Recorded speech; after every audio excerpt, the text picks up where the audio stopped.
everyone, I'm Case Aiken. Now, when dealing with a Superman analog, it's pretty common for the story to necessitate a duplicate of that character, since that will provide a physical foil to our protagonist. Sometimes these are evil creations like the Shadow Supreme, and sometimes they're a little bit goofier, like Niatpac Levram, who is sort of the prototype for goofy counterparts. But today, let's talk about the apex of imperfect copies, Bizarro. Bizarro! So going back to the Silver Age, we find the first example of Bizarro showing up as a failed copy of Superboy. It was a one-shot that highlights the danger of Superman's powers in the wrong hands, despite the character's actual good intentions. He just didn't understand the world that he was in and created more problems than he solved. But ultimately, he sacrifices himself to return sight to his blind friend. It's honestly a very sweet story. Years later, Lex Luthor replicated the machine that created Bizarro and made an adult version of the character. The goofy superbeing was dangerous, but never extremely malicious.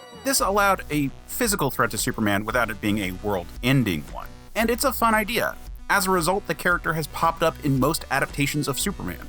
Most famously in Challenge of the Super Friends, where he was the most powerful member of the Legion of Doom. This was more of a straightforward villain, however, than other versions. Meanwhile, my first introduction to the character was in the 90s Superboy show.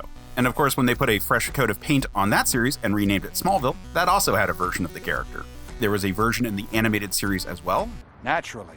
who has a delightfully distorted version of the Superman theme as his own theme.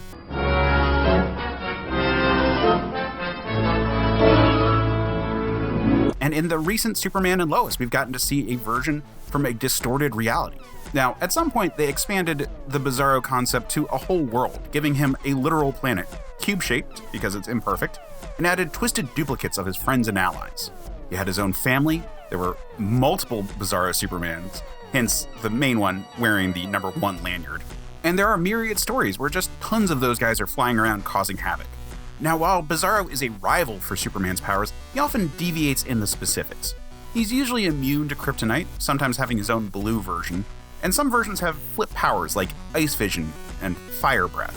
In the 80s, when John Byrne rebooted Superman, Bizarro became more of a zombie clone construct concept. His costume became an exact version of Superman's that became dirty and burned through his activities. This would go on to be the version of Bizarro that we would get in the 80s and 90s, and heavily influenced the animated series version. Eventually, this lent itself to a darker blue and purple color scheme rather than the 60s and 70s being a straightforward Superman costume with the S flipped. When they created the clone version of Superboy, a prototype ended up being a very literal Bizarro.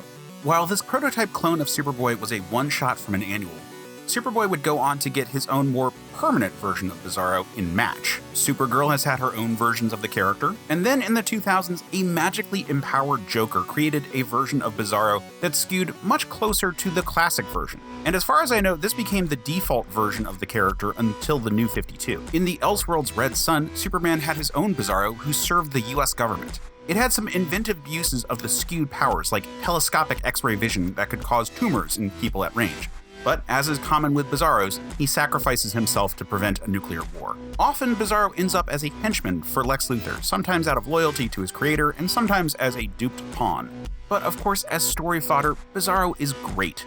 He's powerful and he's scary, but not really trying to cause problems. More often a childish and confused powerhouse, who wants to do the right thing until he doesn't. And that's when things get really scary. However, next time I want to talk about some Superman analogs that were also created in an experiment, but a different kind of one. One that involves sugar, spice, and everything nice. But until then, stay super, man.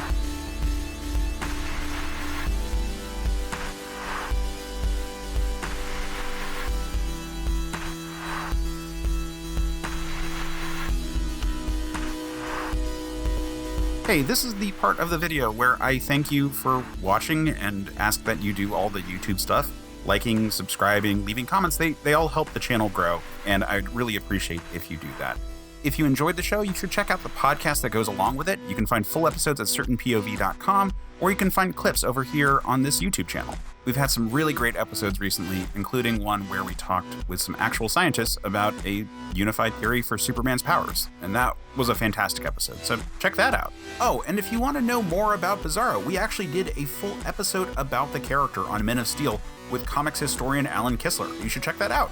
Lastly, just because I think it's kind of funny, here's a picture of me cosplaying as Bizarro #1 at New York Comic Con a few years back, and also in that picture as Cheetah is my another past co-host, Sam Alisea. But otherwise, just have a great week.